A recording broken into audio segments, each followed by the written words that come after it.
Welcome into the Jazz Notes podcast. I'm your host, Ben Anderson. I'm Chandler Holt. We are recording this on Cinco de Mayo, May 5th. I can't believe it's May. It's crazy. This has gone really quickly, as much as sometimes you're like, oh, the All-Star break, and then Jazz are going to try and lose 16 out of 17, which they did successfully. But anyways, hey, we are doing this on video for the first time. Very cool. So if you are a dedicated listener through the podcast app, which has been the only way to listen to it unless you're going to KSLSports.com, this is now on video and has been uploaded to YouTube. So if you want to show your girlfriend how cool you are for listening to Jazz Notes podcast episodes, sit down with her and make her watch this whole episode. She's going to love that. But shout out to everyone who listens, the men and the women.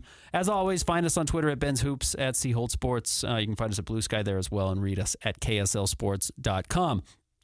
Quickly, we have teased what we're going to be doing on draft night. Yes. Everything we said you can disregard because a wrench got thrown into our coverage, which is I'm going to be on remote at a JCW's location, I believe, for lottery night. That's a week from tonight, the 12th of May.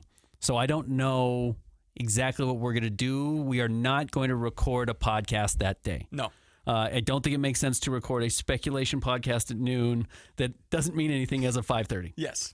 So we are going to record Tuesday at noon. So a week and a day from today, we're going to record with a more digestible recap of what just happened. Yes. The night before. I would love to do it that night. I don't think it makes sense. No. I don't think we're going to be able to get that together. So anyways, we will have all the coverage for you live on 97.5, the KSL Sports Zone. I will be on the entire broadcast. If the Jazz win, I suspect we'll go several hours. If the Jazz fall to 5, we'll go 4 minutes, and I'm going to order some burgers, and I'm going to hit the road.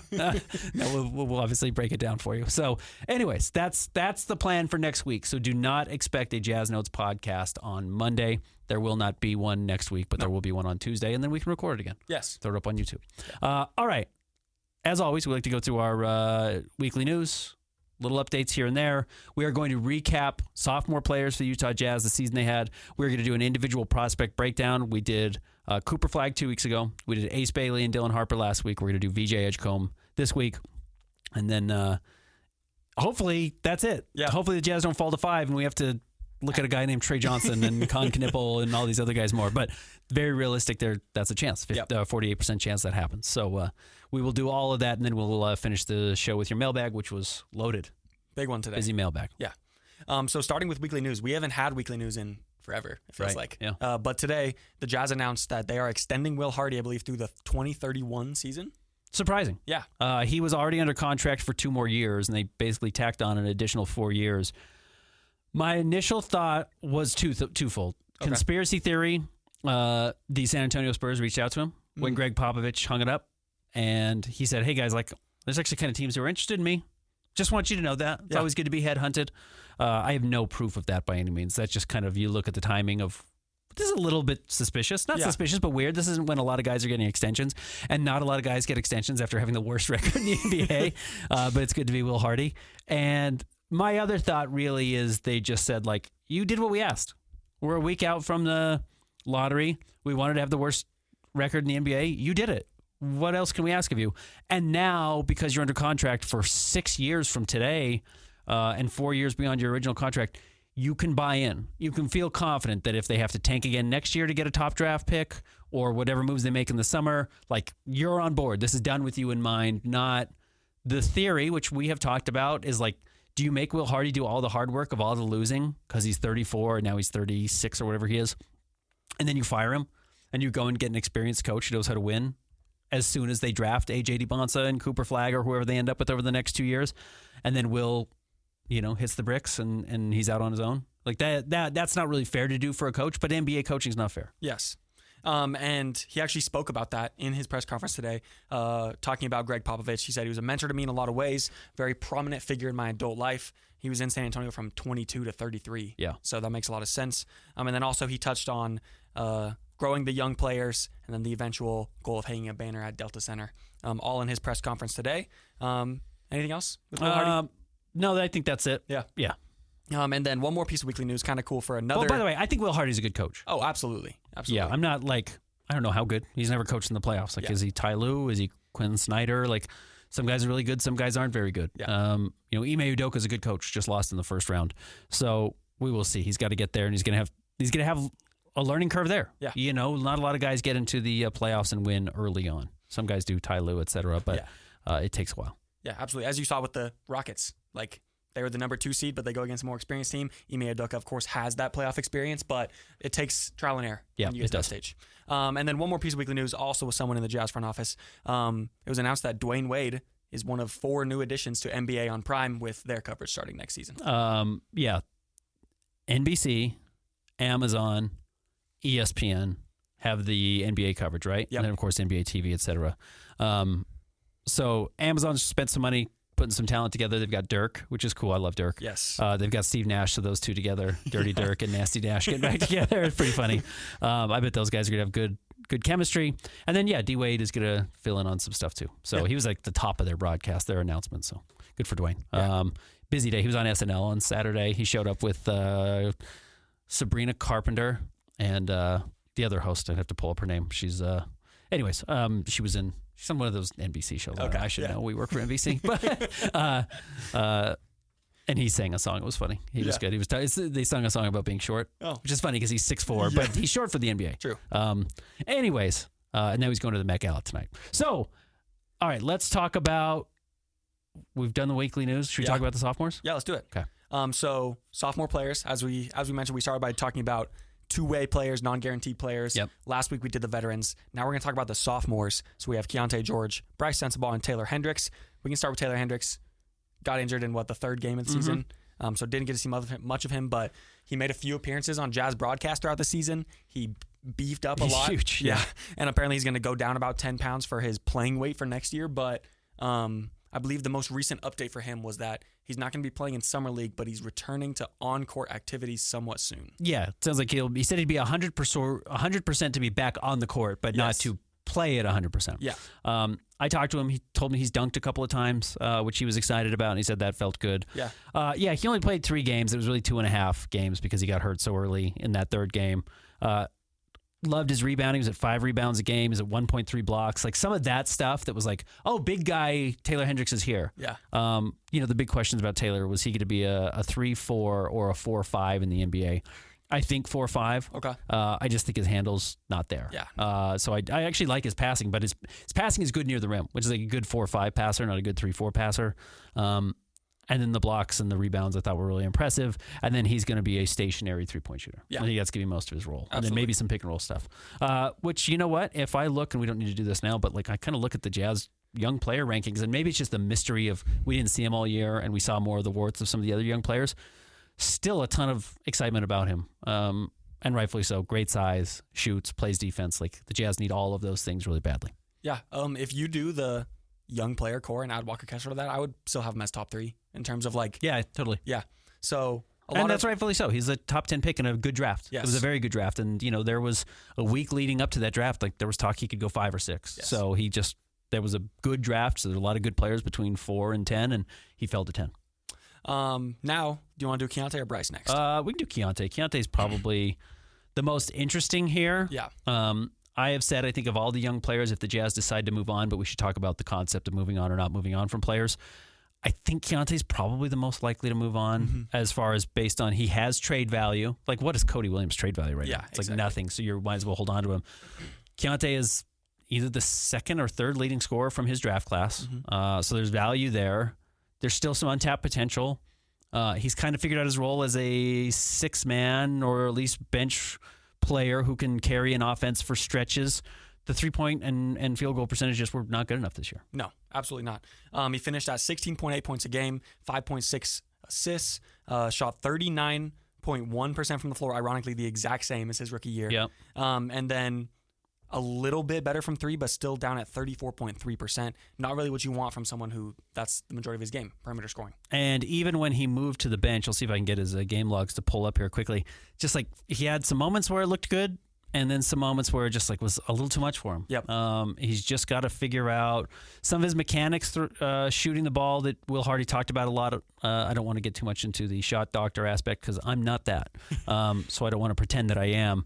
But there's just it seems like there were things the Jazz were asking him to do, and he didn't always do them. Yes. That's kind of my read on Keontae George, and he gets saddled with some things that he's probably not capable of doing it, like carrying a huge offensive load. I do love that the passing numbers went up. 5.6 is a good number. I actually think he's a pretty good rebounder for a guard, but his whole thing is going to be, I think, based on being able to shoot the ball. And he doesn't shoot the ball well enough. It's a real problem. He's a bad defensive player. He's one of the worst defensive players. So that's a hard thing for him. Even when he moved to the bench in 35 games, he shot 39% from the floor and 33% from three. It's just like, it's who he is. Yeah. And he didn't shoot well at Baylor. He just needs to be 10% better everywhere. He needs to be 10% better as a shooter and get up to, I mean, that's a lot. But like, I mean 10%, not add 10 percentage points. I mean, add 10% of 39%. Add 3.9%, 4%, you're up at 43 as a shooter. Like, that's okay for a smaller guard. Add 10% to your three-point shooting, you go from 33 or 34 to 37. It's like, okay, now you're really usable. It's important to remember he's only going into his third year. Yes. Like, I think that is possible. He could add it. He just has not added it yet. And he's not a defensive playmaker. Like, you can make up for being a bad defensive player by getting steals or getting the occasional block, and he just doesn't do that enough either. No. And like you said, he was asked to do a lot this year, like on the offensive end, and also he had that new role eventually coming off the bench. I think he responded to that well, but it's just the things that he does well are sometimes overshadowed by the things that he doesn't do. Yeah, absolutely. So... Right. If he was like just a solid defensive player, I think you could live with some of these warts. Yeah. Like, Davion Mitchell can't score at all, is a good defensive player, so he has value as a player in a playoff rotation, even if it's just borderline, but like the Heat were using him. Yeah. Keontae has not figured that out yet. So that's the next step for him if he wants to stick in the NBA. His scoring will give him another opportunity. If it's at Utah, I don't know. And then let's get to Bryce Sensabaugh. Yes. So I think both of us, not that we had a lot of options because the Jazz had one of the most starting lineups in the entire NBA, but both of us had Bryce as our sixth man of the year for the Jazz. This year, 10.9 points, 3 rebounds. He shot 45.9, we'll round up for you, 46% from the floor, and 42.2% from three. A true sniper. Yeah, absolutely elite shooting for Bryce Sensabaugh. So that's cool. That's a great sign for the Jazz. That's how he sticks in the NBA, and we've said it on this podcast before, but his end of season press conference when he's like, the outside of the top 5 players in the NBA, if I tell you a name of an NBA player, you can tell me what they do at their best, and I've got to figure out what that is, and I know what it is. It's shooting. Yes. So I'm going to stick to that. It's exactly right. That's the perfect approach for Bryce. So he sticks to shooting, and over the second half of the season, he really did not miss, but he did not miss hardly at all. Yeah. Period. Over 40% from the three-point line. Still like his body. He's got to get thinner. He's got to get stronger. One of the interesting things I thought Will Hardy said was if he commits to his body, which he's not like sloppy, it's like he has a bad body by any means, but like if he gets to that elite conditioning, elite shape, it probably fixes all of his other issues. It fixes his defensive problems. Like, it allows him to do other things because he's got some physical advantages now because he is huge. He's a big body dude. Like, he's pretty tall, not crazy tall, but he's really strong. He knows how to use his body really well. So that could become a real advantage. And you like every shooting statistic. Yes. 47% from the floor, 47% from the three-point line. I'm talking about his last 27 games post All-Star break. 87% from the free throw line. It's like, it's all the things. Yeah. It's all the things you really like to see. Got to cut down on the turnovers. Yes. Like, Bryce, stop throwing the ball around. It's crazy. For a shooter, you turn the ball over way too much. Not to dog on Keontae, but something I really liked about Bryce, which is the opposite of him, is that I feel like the Jazz asked him or pointed out these things to him that he could work on, and he did a lot of that this year. Like, I feel like in his rookie season, it was a lot of taking unnecessary dribbles and taking spin jumpers and step backs and all this stuff. And he really cut it back to mostly catch and shoot threes. And that's why he jumped from 29.6 to 42% from three this year. An elite jump. Yeah. A truly elite jump. But the nice thing about him, again, and we talked about Keontae, like, he wasn't a good shooter at Baylor either. Bryce was an elite shooter at Ohio State. Yeah. And an okay shooter his first year. And I remember specifically because I flagged it. Danny Ainge said, we believe Bryce is a better shooter than he showed this year. And he came out and he's proved it. Maybe the best shooter from his class. Yeah. He's got a chance to be that type of player. So you need shooters. You look at like what Buddy Hield did yesterday for the Warriors in their game 7. It's like having guys who just drain threes and can take 10 or 13, 14 and make 9. Like, Bryce is a real threat to make 9 threes in a game next year. So I strongly suspect Bryce is back next year. I think they really like him. All right. Anything else for any of the sophomores? Is that it? Was there not any weird two-way guys? I mean, I'm sure we've talked about everybody else at that point, right? Yeah. There's no other random second-year players on the team? I don't believe so. Okay. Yeah, that's great. Do you want to take a break and talk about VJ and then get to the mailbag? We have like 1,000 mailbag questions. I was about to say we could do VJ right now if you want. Okay, let's do it. Okay. So yeah, as Ben mentioned to start the show, 2 weeks ago we did Cooper flagging the Duke guys. Last week we did the Rutgers guys. Now it's time for VJ, who a lot of mocks have him in the 4 to 6 range. A couple weeks ago it was like, seemed like there was more of a lock for the order, and VJ slotted in at 4 every time. But now you see like Trey Johnson, some of these other names. It fluctuates after 3 for the most part. But VJ in a lot of ways was awesome this year. He's interesting. Listed as 6'5". It's a huge number coming out of the combine, which starts on Sunday, by the way. Yes. This Sunday, a day before the draft lottery. His measurements are maybe the ones I'm looking at most closely for all these players. Listed at 6'5", 180 pounds, which is light, but he's sculpted. Shooting guard, kind of small forward wing. Probably not big as a wing, but shooting guard, small forward. For Baylor this year, one and done, was a top 10 recruit. Big time player. Yeah. His like, if I'm going to define him by, like, he's the best athlete in the draft. Oh, absolutely. He is freakishly explosive in the half court, certainly in transition. It pops. Like, Yes. it really pops how athletic he is. Chase down blocks, big dunks, posters, alley-oops, making defensive plays. Like, the athleticism is what you are drafting. Yeah. He is going to enter the league as, like, he's not a Men Thompson athletic. He's not Shaden Sharp athletic, but he's like the 5th or 6th best athlete in the NBA next year. I wrote top 25, and that's extremely conservative. Yeah, I was very conservative. Yeah. He's going to come in and he's going to be crazy. He averaged 15 points, 5.6 rebounds, 3.2 assists, shot 43.6% from the floor, 34% from 3, 78 from the line. It's a lot of tools when you're looking at VJ. Yeah, super. Definitely. Yeah. There's a lot of things that fall short, but also he I feel like a lot of players you can look at and it's like, okay, they don't really use the tools that they have. VJ does in a lot of ways, but also it can come back to hurt him in a lot of ways. I think that he tends to get sped up on offense. Like he is running all over the floor on defense, and that's good. It ends up in a lot of passing lane steals and stuff like that. But on offense, it's sort of like not to the Russell Westbrook effect, like you see the meme of him being the Mario Kart box item. It's like a little bit toned down of that. What do you think? He is he's been able to coast, you can clear, by his athletic gifts that the rest of his game has not developed. Yeah. Now, not because he's like a low IQ guy. Sometimes there's like super high athletic guys who are just like, well, I've never had to develop anything else, so I'm just like bad at it and I don't care. That's not it at all. I think like his care factor is through the roof. I love it. I think he really tries hard, hence the defense being as impressive as it is.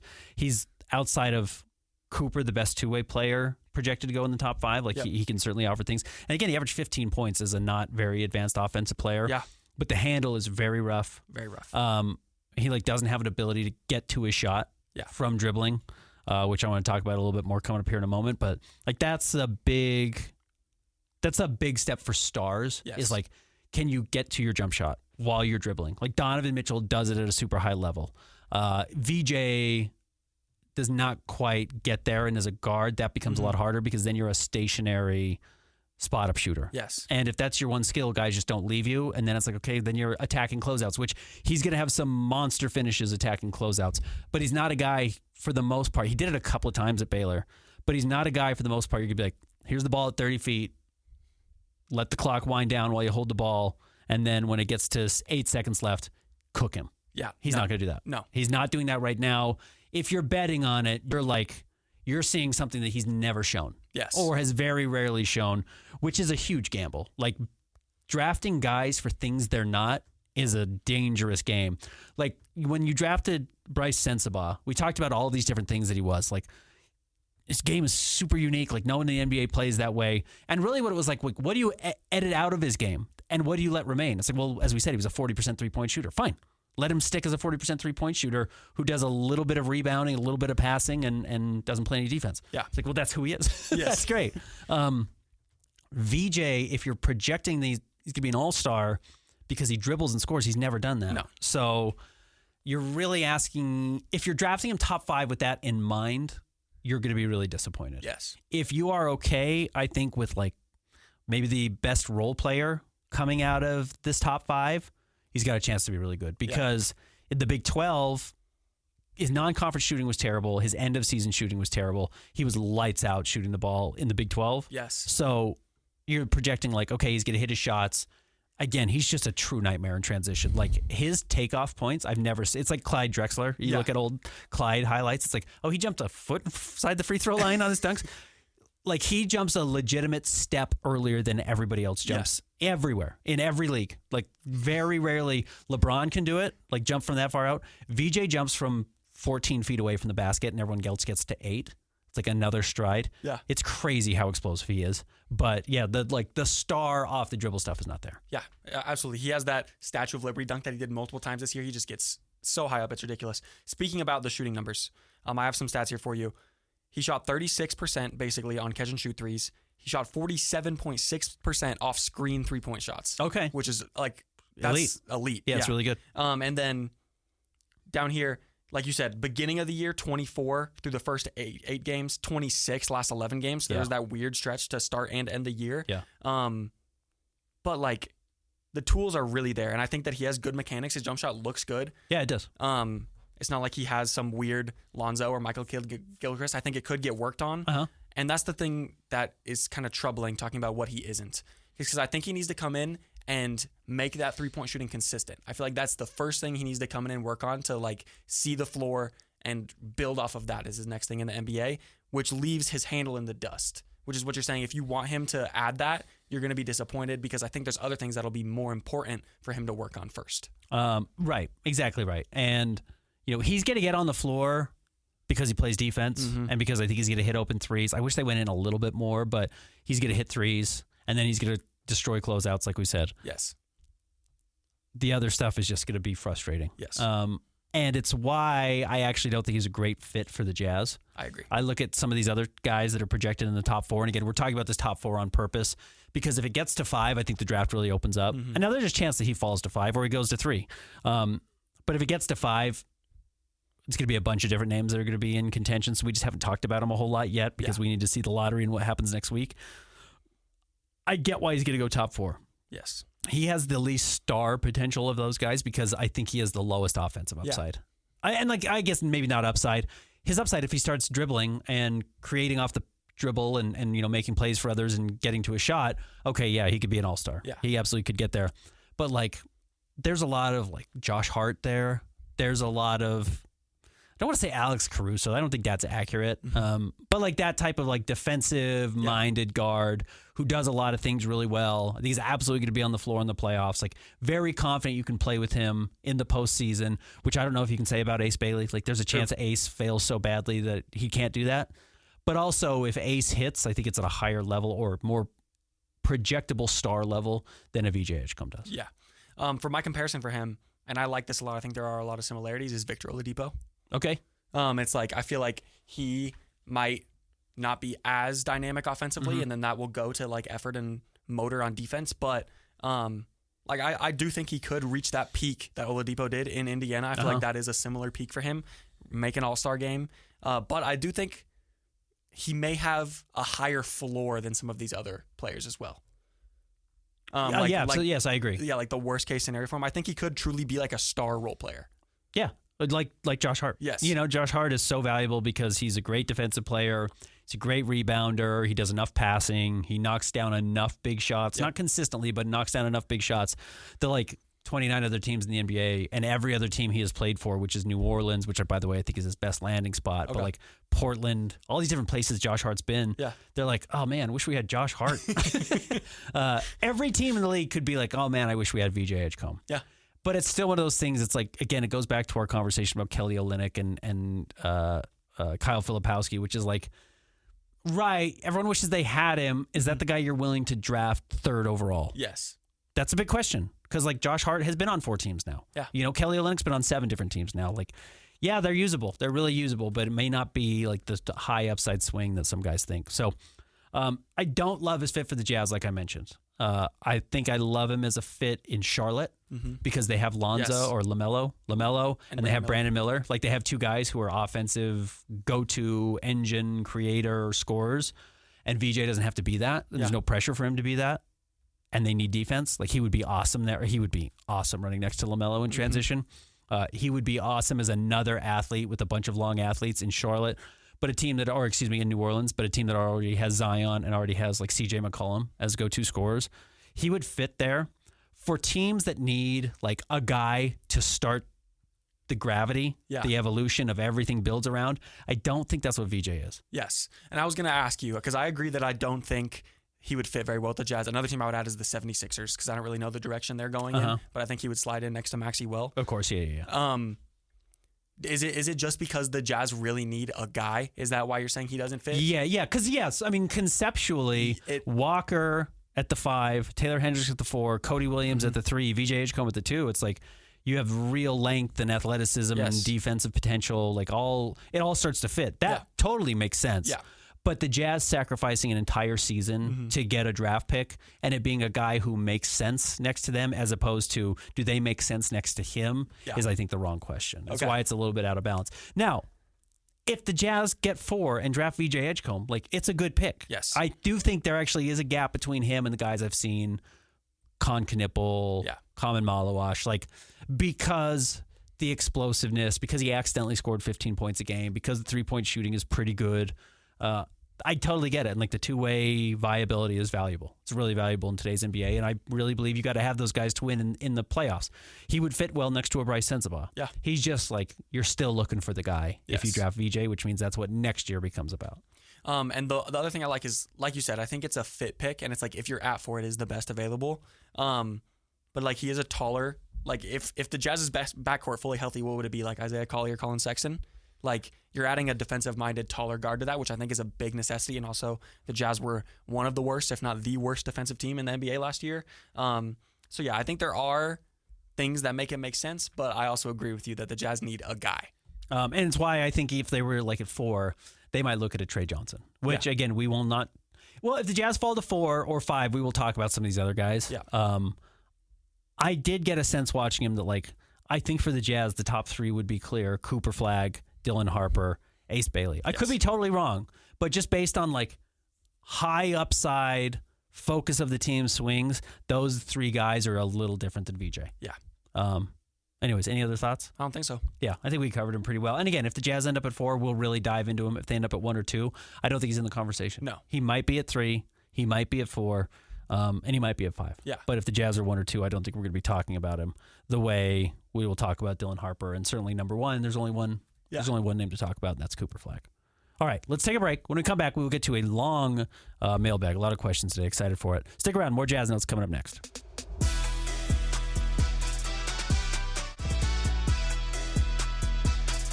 Welcome to the Jazz Notes podcast. Ben Anderson, Chandler Holt. All right, it is time for the mailbag. We always wrap up the show with this. It takes up about 90 minutes of the show, so appreciate everyone listening.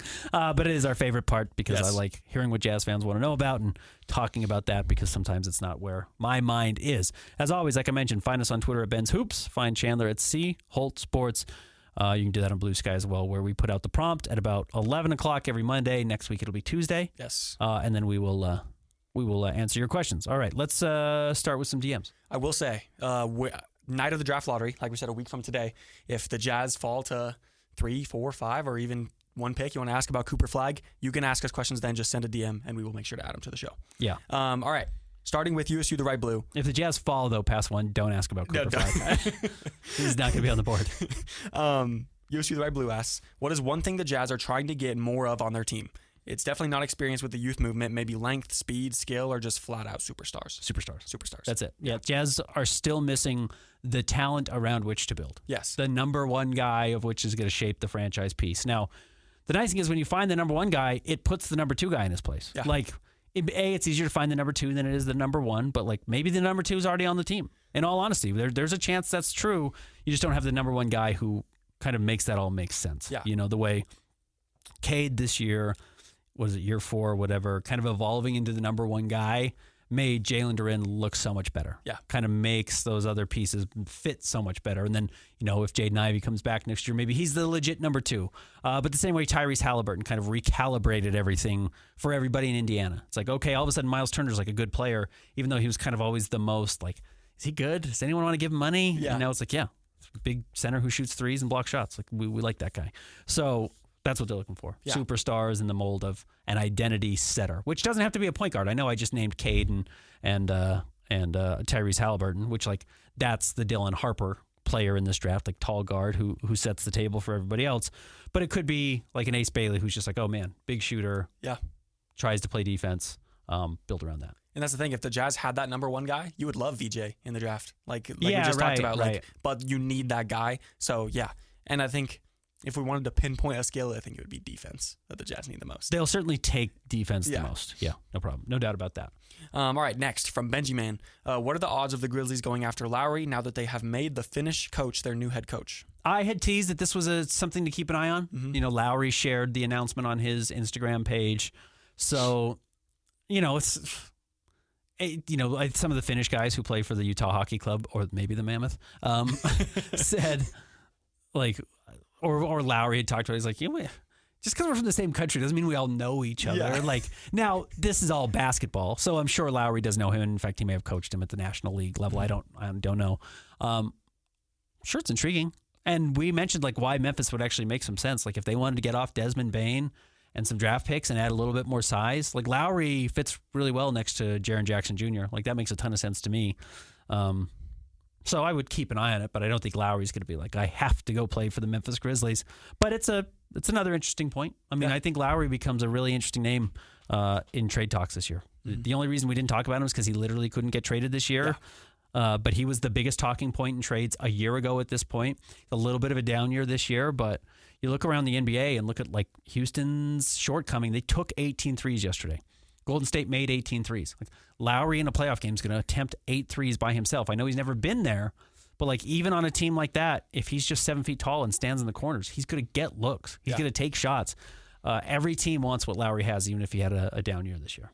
Yeah, absolutely. And it's like, doesn't know where he falls on a contending team. And I think that if you are able to, the Jazz would love to keep him around on a future contending team. But that you don't know if that's possible because at the end of the day, now that he is tradable, Lowry has the most trade value of anyone on the Jazz roster. Yep. So, and again, we've talked about the Jazz don't have a plan. Flexibility is their plan. So it just remains to be seen. Yeah, absolutely.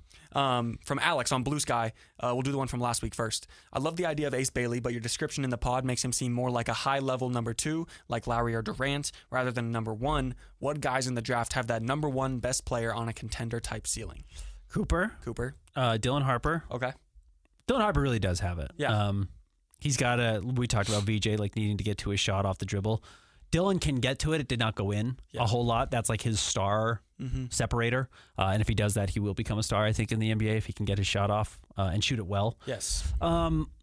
Trey Johnson he's maybe the best shooter off the dribble in the draft. Like it's crazy. Yeah. He's like shot almost 40% off the dribble on threes. Like that immediately steps in right away and allows you to become a star. Jeremiah Fears is a ball in hand guy. So in that sense, like those guys just have a chance to create a lot of offense for themselves. Ace Bailey really does. Ace Bailey absolutely has a chance to become a 25 point per game scorer and not just as a off the ball, I shoot spot up threes type of guy the way Michael Porter Jr. is. Like that's kind of the downside if his handle never develops, but he absolutely could get there. I could see Ace Bailey, like not necessarily his cap being a number 2 guy. I could see him being like a co-star. Like 1B. Yeah, exactly. Yeah, not 2. Yeah. But like 1A, 1B guy for sure. And some series he's the best player. Yeah. And some series he's not. You know, you remember not that long ago it was like Ja 1, Jaren Jackson Jr. 2, Bane 3, and now it's like Jaren Jackson Jr. is 1, and I think Ja is 2. Yeah. You could see that same thing happen. And that evolution happened with Ace Bailey throughout his NBA career. Yeah. So that's why I think VJ is like a uniquely maybe unappetizing fit for the Jazz where they are in their rebuilding. Very good player. If he gets him, I think you're happy if you're a Jazz fan. But Cooper might be a legit number 1 offensive player. Dylan Harper might be a legit number 1 offensive player. Ace Bailey might be a legit number 1 offensive player. Trey Johnson might be a legit number 1 offensive player. And VJ probably won't be. Yeah. So that's just the only difference there. Next up, another one from Alex this week on Blue Sky. Have you done a lot of draft research yet? Jace Richardson intrigues me, but I wonder how he compares to Keontae Collier in Sensabaugh.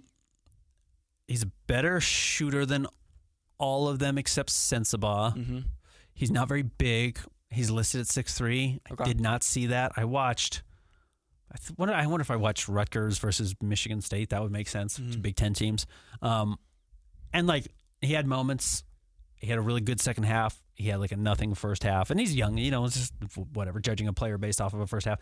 And again, I legitimately haven't done like, let me watch 4 games and all of the breakdowns. I haven't done that at all because he's probably in a window that he doesn't make sense for the Jazz unless they were to trade up. There's a chance he could fall down to 21, I guess, but I kind of get the impression he's right there in that 8, 9, 10, 11, 12, 13 range, second half of the lottery, and I don't know if he falls out. But like his dad, super athletic, not as big as his dad certainly, but he's intriguing. He's one of those guys who could like end up being a better player than VJ Edgecombe out of this draft. That's the other thing with VJ, not to get too far away from it, but like that next group of players, which is Trey Johnson, Con, Derek Queen, you can throw Jace, Jeremiah Fears in this. Like, it's a good bet with one of those guys going to be better than he is. Yeah. You know what I mean? If you take the whole group. Yes. And you're going to say, like, I'm getting 6 guys. Is one of them going to be better than VJ? Yes, probably. If you get Cooper Flagg and Dylan Harper, you could take the next 12 guys and put them in a group, and, like, the odds are not one of them is not going to be better than Dylan or Cooper. Yeah. Like, that's how good they are. That's the gap between the two. Ace, it's like, there's a decent chance 6 or 7 guys, one of them will be better than Ace too. So that's why everyone wants to be in the top 2 of this draft, and why the Jazz have a 26 or 27% chance of getting there. You're excited about those opportunities. But yeah, going back to my previous point about VJ, I think that other than Cooper Flagg and Dylan Harper, he has the highest floor of anyone in the draft. So yeah, I think that's fair. And again, I kind of like Ace's floor, just because 6'10" guys who shoot are valuable. True. It's like there's not a bunch of like whiff here. I actually don't think with the top 4 guys, and maybe even the top 5 if you want to say Trey Johnson's the 5th guy. Yeah. I don't even know if Con Knippel has like a huge whiff factor. True. So I think there's some relatively safe bets. It's just such a better draft than last year. Yes. I really want to stress that. Like, it's a way better draft than it was a couple of years ago, or this last year. All right, now moving over to the X replies. Whit Riley asked, what's the likelihood the Jazz trade the Timberwolves pick? Low? I was going to say low. Yeah. Like, I feel like you usually get like 1 to maybe 3 max draft night trades. 3 is pushing it. And it's like, I'm going to build off of this question by asking you, say the Jazz fall to 4 or 5. Do you think they could maybe, if there's a surprising team that jumps into that top 3, package their picks and maybe something else to move up? Yes. Yeah. There is a team. You're saying the Jazz move up? Yes. So if the Jazz are at 5, the scenario is they love Ace Bailey. Yeah. The Pelicans are sitting at 4. And whoever's at 3, the Raptors, or let's say something weird, 76ers are at 3. Yeah. And they say, oh man, we want Trey Johnson. And the Jazz say, we want Ace Bailey. And they say, we don't want to touch that. Yeah. And the Jazz will say, here's 5, 21, and both of the second round draft picks. Can we jump up to 3? Knowing that Trey Johnson's going to be on the board at 5, and the Jazz go up and get Ace Bailey 3, but there's a chance that if Ace was on the board, New Orleans would take him at 4 or whatever. Like, yeah, conceivably. Or maybe the Jazz want to package 21 and their 2 second round picks to move up to 19. True. Maybe you move up a pick or 2 there. Or you punt it in the future, but, I think there's enough reason to just make that pick at 21 and bring in another young guy to audition and have a chance to make it. Yeah. I was going to say, I did after I finished my VJ stuff, I did sort of like an entire first round sort of short hits on a lot of players. 20 through 30, there's a lot of interesting players in that range. Yep. Like, it is crazy the jump from last year's draft to this one. Yeah. All right, next up, James McKinney.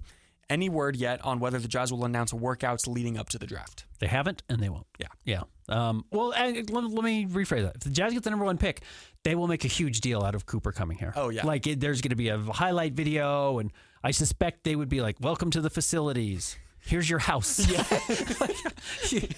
I don't think they would hide that. No. And maybe even if they get top 2, and be like, look at Dylan Harper. Look at Ace Bailey. Generate some excitement based on that. If it's 5, no chance. No, if it's 4 or 3, probably no chance. But 1 or 2, I wouldn't be surprised if they flex a little bit and they're like, look at how nice this is. Yeah. Look at this new toy.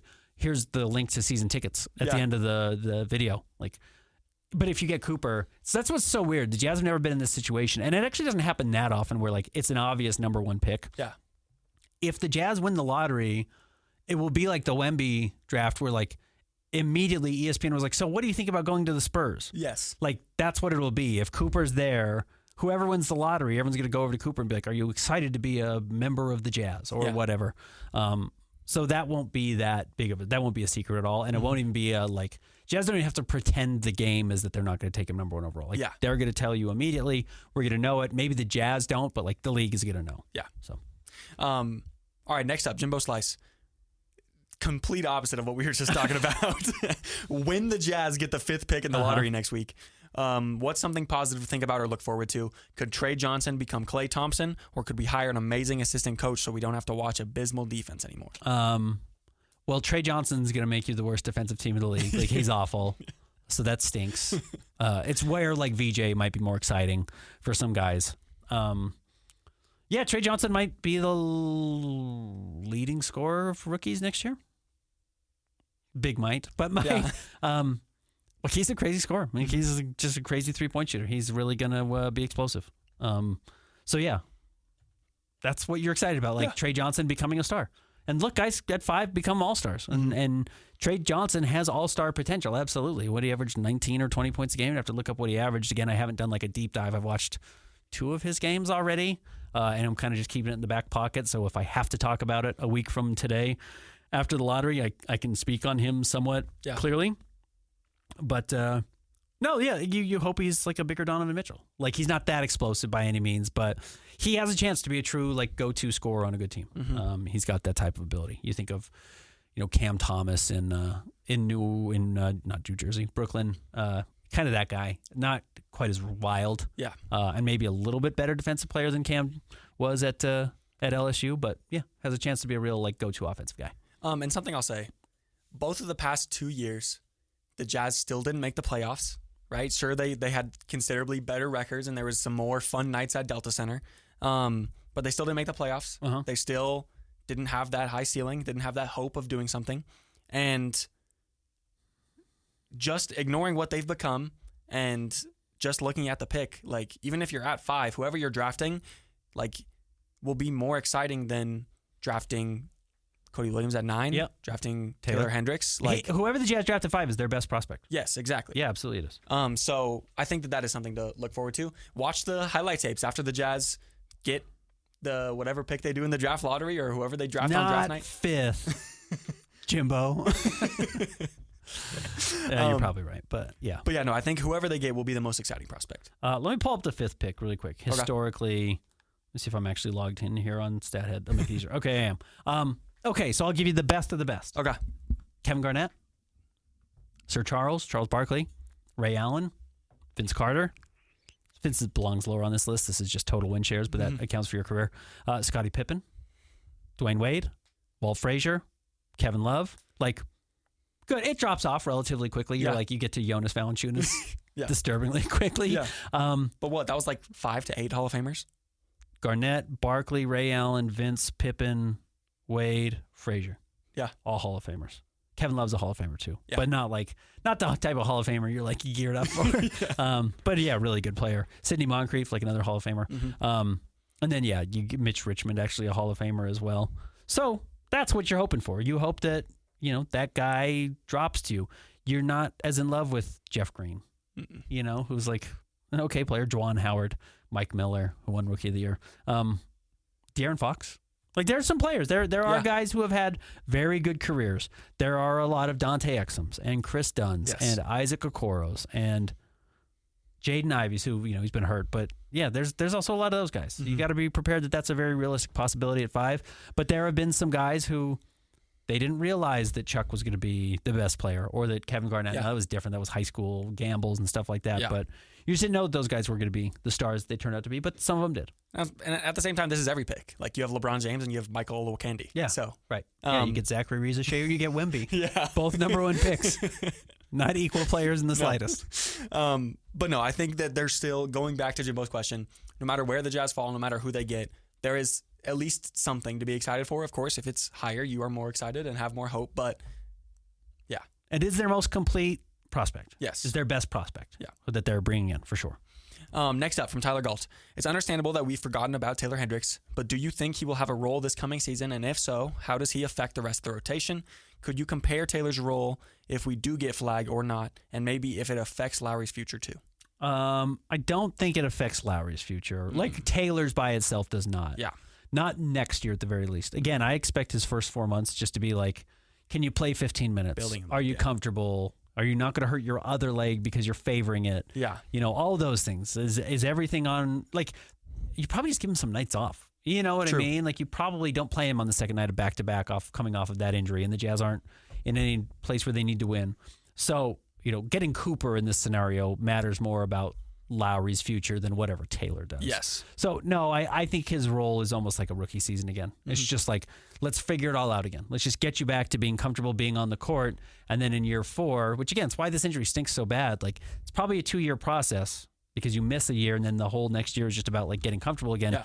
And then you're starting over ideally where you were supposed to be this year, 2 years from now. Yeah. So that's what stinks. So I don't think it really impacts what Lowry's role is, but he's got a role on the team in the sense that I think he's going to play a lot still. Mm-hmm.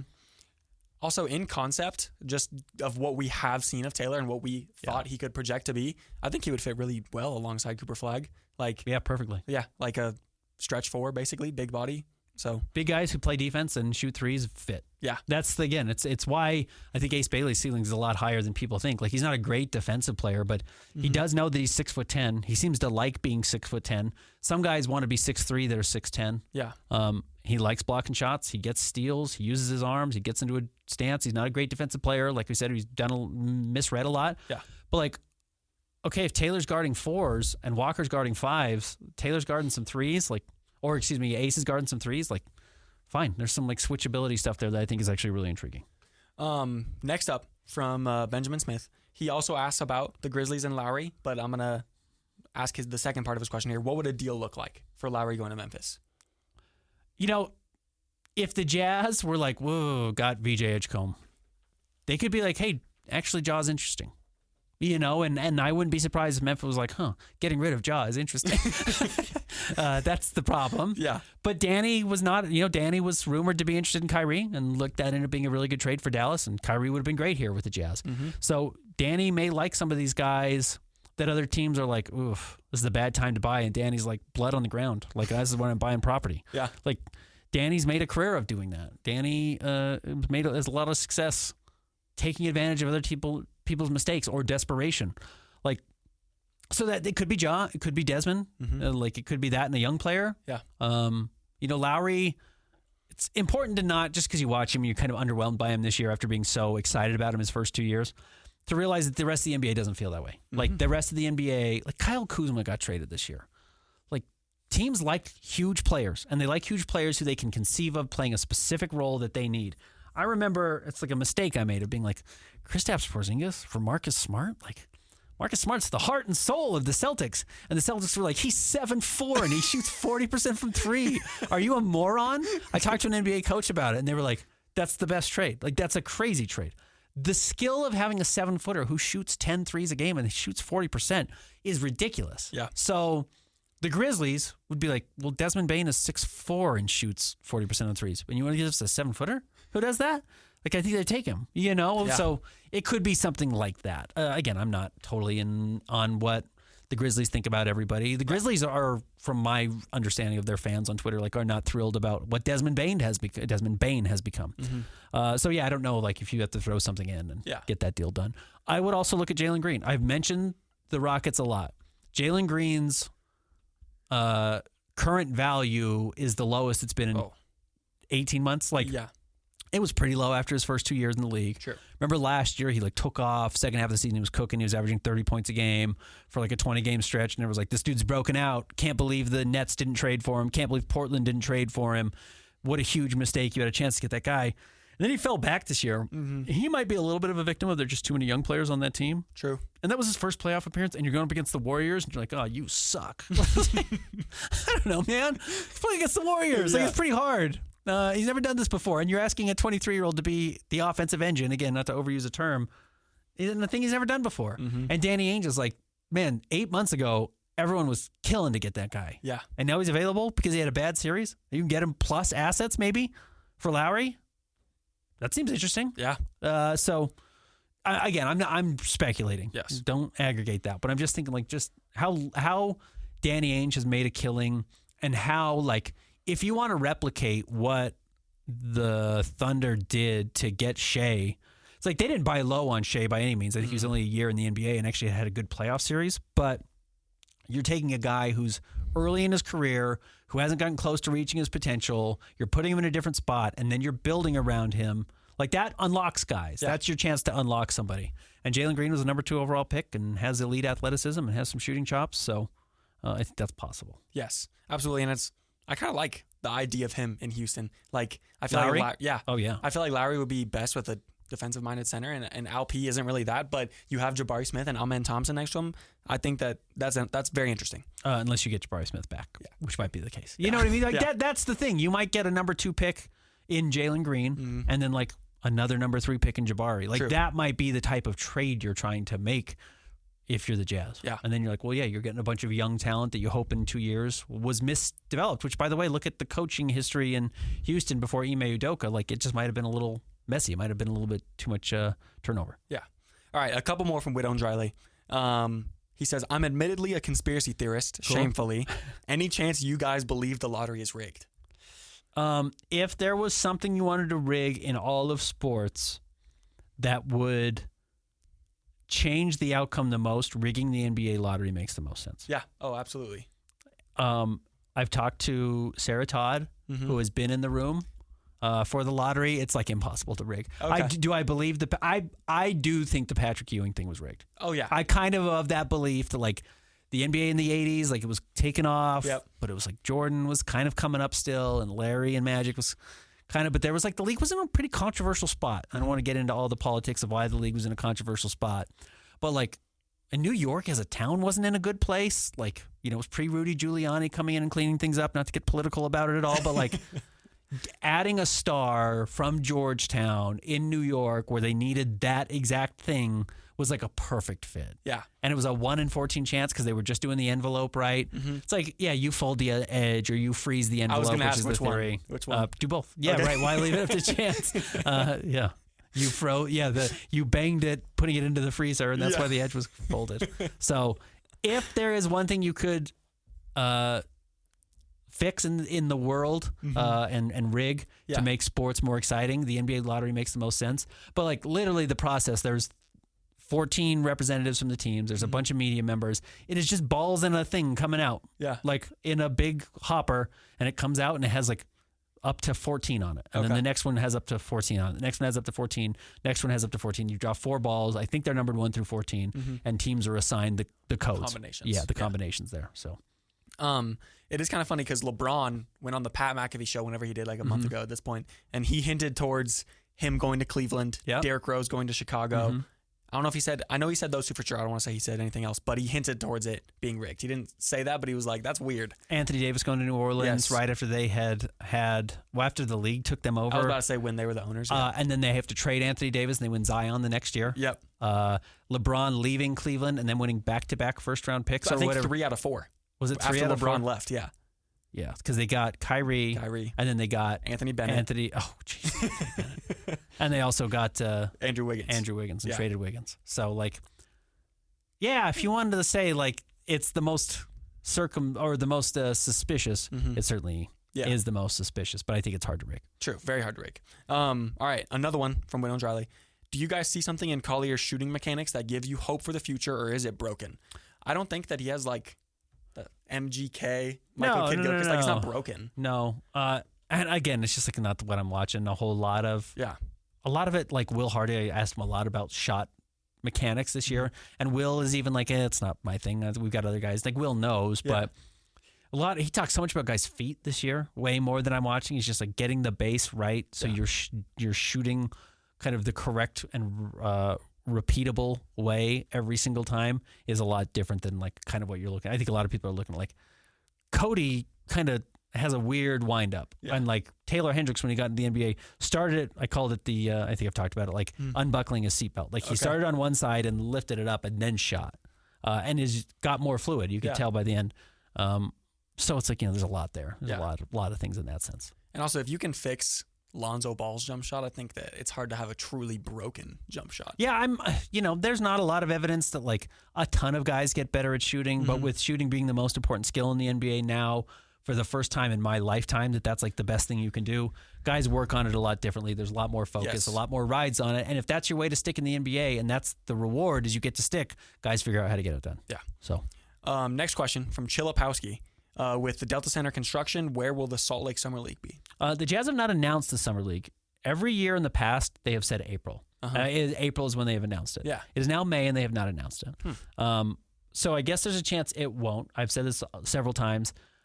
Justin Zanuck has alluded to our summer league a couple of times. Okay. And if they do it, it will be up at the University of Utah. Okay. I do believe they're going to do it. I do believe if they do it, it will be up at the U. Okay. I guess you could do it at the Maverick Center, which is where the G League team played, where the Stars played. So that's conceivable, but my belief would be if they do it, and I think they are, it would be up at the U. Okay. But I could be wrong. Yeah.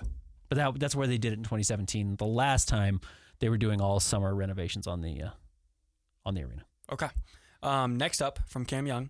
Feel like the Jazz are missing a dog mentality on the team currently, someone who can pick up full court, dive for loose balls, start fights, etc. Who are some dogs in the draft, especially in the pick 21 range? Pick 21 range gets a little bit more interesting, like a Rasheer Fleming. Okay. Again, I need to watch some of these guys. Some of this is just like what I've read through and kind of loosely looked at those picks. I will do that again as soon as we wrap up the lottery a week from now. But that's kind of the guy I'm looking at there. Okay. Nate Clifford, I like a lot, just as far as like the mentality of being a winner is certainly there. And he was able to carry Colorado State through a bad start in the Mountain West Conference to the NCAA tournament. So some stuff there. I have not watched the European players at all. I will. I'll look at them certainly. But that's kind of who I'm thinking of. If you're thinking of like that like wing defender, Rasheer Fleming is kind of the name I would circle. And yeah, at some point the Jazz probably need to start focusing on that. Yeah. Kind of figuring out like if that's going to be something that's going to be a part of their identity. The nice thing is like you look at the history of like guys like Ryan Dunn. We mentioned Josh Hart. Like the Jazz drafted Josh Hart, which is a tough one. Yeah.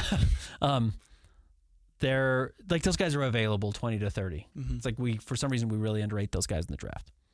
I'm going to combine two questions here. Okay. One from the Great Bambus and another one from TJ Jones. Okay. TJ says, does it make sense for the Jazz to take on Lillard for a pick and send them any vets outside of Lowry they decide for salary purposes? And then the Great Bambus asks, do you think a Dame or a Giannis trade would make more sense for the Jazz? A Giannis trade makes more sense because Giannis is a great player. Yeah. And Dame is at the end of his rope, unfortunately. Yeah. He's going to miss all of next year and we'll come back and we'll see what he's able to do. At that point, you might as well just let him expire and then try and get him on the cheap at the end of his contract. If he's just like, oh man, Cooper's figuring it out. The Jazz have added another star and I want to chase a ring in a place I've always talked about being willing to live and play, coming back to Utah. And I'm like the missing piece point guard who they're not paying a whole lot of. Yeah. Like that actually makes a lot of sense. I think you would just wait on him. If you have a chance to get Giannis, you throw everything at it, minus the number 1 overall pick if you get it. Yeah. And maybe number 2, but even then at number 2, you might be worth trading for Giannis. True. Probably is. Yeah. So in that sense, yes. What was the other aspect of the question? Oh, does it make sense to do the 3 expiring veterans for a pick? Yeah, it might. Yeah. You're taking back then Dame for a year of not playing. If you're going to take next year, that makes total sense, right? Yes. It's a really easy way to lose games, as opposed to being like, well, sorry, John Collins, you're playing 35 games this year, and sorry, Colin Sexton, you're playing 40 games this year. Jordan, you're just not playing or whatever. That's probably the easiest way to do it. And if you could get another unprotected future first round pick, or I think they might be able to trade 2 as soon as draft night, whatever it is. I don't know exactly what they've just traded so many draft picks. But it's like, that's how you take advantage of teams. Like, and it's far in the future, but ideally at that point, you've got a star. You would be going towards the end of the second contract of Cooper Flagg or Dylan Harper, Ace Bailey, if they work out. And they're about to sign their supermax, their big deal if they're the Stars. And then you have an unprotected pick from Phoenix and you have an unprotected pick from Milwaukee. That's how you game the system. Yes. Where it's like, okay, now you're still winning lottery picks and you have a star in his prime and you find a way to stay cheap around him. That's kind of the advantage of that. And you know what? If that's what you get out of John Collins and Jordan Clarkson and Colin Sexton at this point, like if you were to just put them on the market, like Jordan Clarkson, you might get a second round pick for. Yeah. Maybe. Looking at John Collins, like maybe a bad first, maybe a bad late first. Colin Sexton, maybe a middle tier first. So yeah, if that's what you're going to get on the market now, like a sooner first, the Jazz don't need more firsts in the next couple of years. They've got so many. Yeah, you probably just say, well, what's the highest upside draft pick you can get? Yeah. And then you just take one of those. I guess conceivably, yes. Yeah. To put it simply for the Great Bambus's question, Dame trade or Giannis trade making more sense. I feel like if the Jazz are sticking on their current path, a Dame trade makes more sense because you probably throw at least one of the 3 expiring veterans and get him back and he won't play next year, you can tank again and go for one of the top guys next year. But if you're jumping ship on your current plan, which is, again, the Jazz have talked about flexibility, and you want to win a title, the Giannis trade makes a lot more sense. If you were to get the number 1 pick and you were like, okay, well, you're willing to give up Lowry and your other future draft picks for Giannis, and you're going to pair those together, and you think that Giannis's future is actually 6 years and not 3 years. He's only in his early 30s. I think he's 31 or whatever. Yeah. It's like, you think he's still going to be elite at 35. Well, that's when Cooper Flagg should be elite also. Yeah. Okay, great. Or if you want Dylan Harper, you say, I know Dylan Harper's going to be a number 2. Giannis is a number 1. Great. Pair that together and then build around it. I guess that's conceivable. Yeah. And then you trade Lowry and whatever other picks you have to get there. True. All right. Last question from Derek Nem. What are some examples over the years of players you were higher and lower on than the consensus? Has it changed how you evaluate draft prospects? The hard thing, and this is important to talk about with like VJ.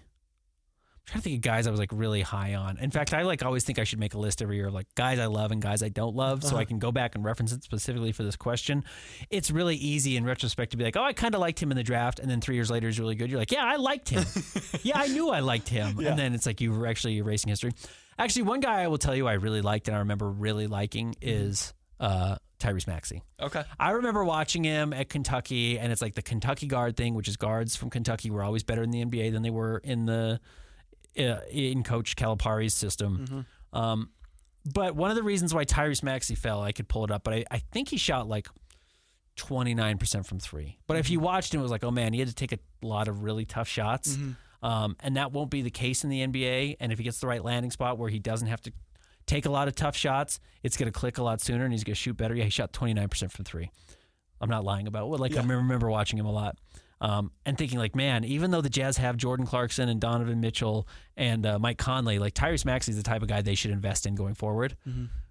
I was right about that one. I've been wrong on guys for sure. And like some of the guys like are probably out of the league and I've forgotten them. Like the truth is like I scout these guys, I work hard, I ride it up. And then like if they don't end up on the Jazz and they're on a bad team that I'm going to watch 3 times this year and they don't play, I'm like, whatever. Yeah. I don't care at all. I will tell you, okay, one of the guys I really liked last year, and I'm steadfast to it, Kyle Filipowski. I was going to mention that. Just don't forget like what the league wants, which is big guys and shooting.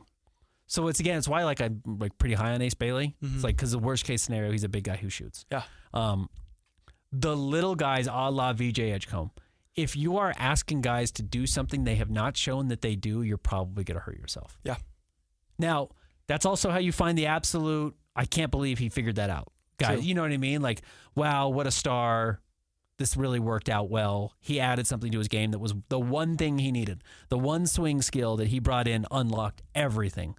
That's cool. It's really hard to find that. True. It's really hard to know what that is in guys. So I would say a good example of that is Kawhi. Like he came in as exactly right. And then he added the jump shot. The Spurs fixed his jump shot, I want to say like pretty fast. And then he was the Kawhi that we all know. Yeah, exactly right. That's, it falls to 15. Yeah. So you can't ignore the fact that guys add things. Yes. Because it is a part of it. It's probably better to get those guys in the late lottery a la Kawhi. Yeah. Or, Kawhi is just a good example of it. Than it is to be like, well, at 4, I think I'm going to change something specific in his game. Some guys, it's actually about editing. Yes. Taking stuff out. Bryce Sensabaugh is a good example of that. The other thing to keep an eye on, sometimes we overrate some guys' IQs and underrate some guys' IQs. Yeah. I won't get into the whole thing of it, but like I think there's a real reason we looked at the volatility of Jimmy Butler and Draymond Green as being like, oh, they're kind of explosive. Like they have explosive personalities. That's kind of hard to deal with. So we're going to let Jimmy go 30 and we're going to go Draymond Green in the second round. It's like you're overlooking that they have the 2 highest, like those are 2 of the probably 10 highest IQ basketball players in the NBA right now and were in college as well. Yeah. And like you let them slip because like they were a little like feisty. It's like feistiness is good. I get Draymond gets too many texts. I get that Jimmy was just a huge headache for Miami. It's like, but Jimmy's a Hall of Famer and so is Draymond. And adding on to that, like, we're getting questions about the Jazz need to add that kind of player. Yeah, exactly right. So, and I don't know like who those guys are in the draft. Yes. I honestly just have not watched. But like sometimes I think we're like, oh, that's too big of a headache. And I'm just like, sorry, your job is to deal with headaches sometimes. Like you're trying to win basketball games. And Draymond and Jimmy both did that. Yes. So sometimes I think those cloud people's visions of what players are. Yeah. But if you're like, he really needs to add this one skill, but then it's there. It's actually why I'm like kind of steadfast still on Cody. I think he just needs to add weight. Yeah. And if he adds weight, he might be really good. And it might be that simple. I was going to say, I agree with you. I think that I am not as low on Cody as other people. And I think that maybe not adding weight is the answer, but I think that once he adds weight, then he can like actually address these things that he needs to address. And it'll all come together better. Yep. All right. Is that it? Yeah. So that's the thing I would say. If you're betting on body stuff and like that's what needs to unlock, I actually kind of like that. Yeah. I remember a bunch of people were like, Grady Dick. No, I'm like, because he gets the ball stripped at Kansas. It's like, well, he's going to get stronger. Yeah. They make you eat perfect food all the time. So yeah, you would be just fine. Yeah. So anyways. All right. That's what I'd bet on. I think that's it for today. Like Ben said, next week we're going to be back on Tuesday, not Monday, our regular day. We're going to do a full recap. However, if you want to see our coverage, it'll be on KSLSports.com. Yep. We will have an article as soon as possible once the pick is announced. And then we will come back, talk about the pick, talk about the other stuff that happened in the lottery, and also what players we think will be in the range wherever the Jazz are. So yeah, Monday, live reaction on 97.5 the KSL Sports Zone as it happens. I'll be on the broadcast.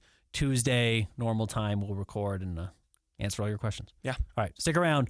More Jazz Notes coming back next week.